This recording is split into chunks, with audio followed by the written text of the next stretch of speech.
1912 was a long time ago. That's when the Titanic set sail. It sunk a few days later. But this was the same year when a British man was born, John Alfred Tinniswood. And unlike the British ocean liner, he is still alive. Tinniswood is 111 years and 226 days old. He has lived through 2 world wars, the great influenza and COVID-19 pandemics, the birth of his great-grandchildren, and now he has broken a Guinness World Record. Tinniswood has become the world's oldest man alive. At this point, some of you may be wondering, what is his secret to a long life? Well, he does not smoke, he rarely drinks, and he eats fish and chips once every week. But before you start ordering French fries, let me clarify, this is not his real secret, so to speak. It is this: moderation. In other words, a balanced life. Tinniswood says, if you do too much of anything, you're going to suffer eventually. This is a strong dose of Monday motivation. But before we go on, here's something else that he said. He doesn't feel particularly special about having lived this long. He says at the end of the day, the length of one's life is just based on luck. You either live long or you live short, and you can't do much about it. And that's probably true. So his advice is not just for a long life, but for a better life. And his idea is quite simple. Moderation is the key to a better quality of life. And this could mean a lot of things: moderation in food, balance in diet, sustainability in lifestyle, contentment at work.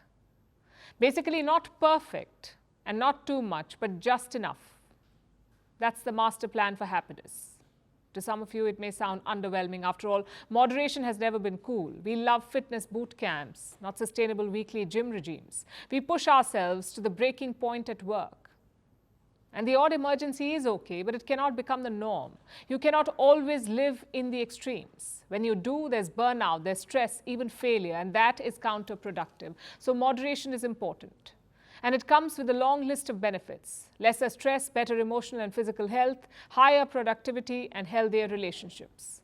Many countries and cultures encourage this, which is why some nations with the best work-life balance are also the happiest in the world. For centuries, countries like India have fostered this idea. India has fostered santulan, or balance. Ancient Indian arts of yoga and Ayurveda, they aim to integrate the body and the mind. Meanwhile, the Spanish have their siestas to balance work with rest.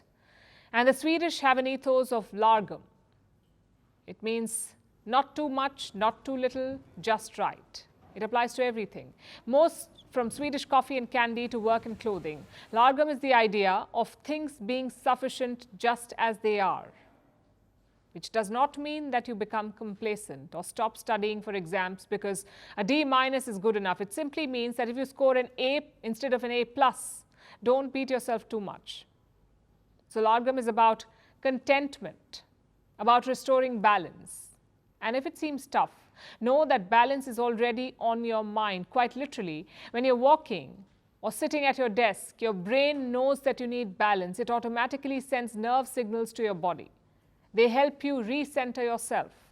So my point is quite simple. Striving for balance is both natural and beneficial.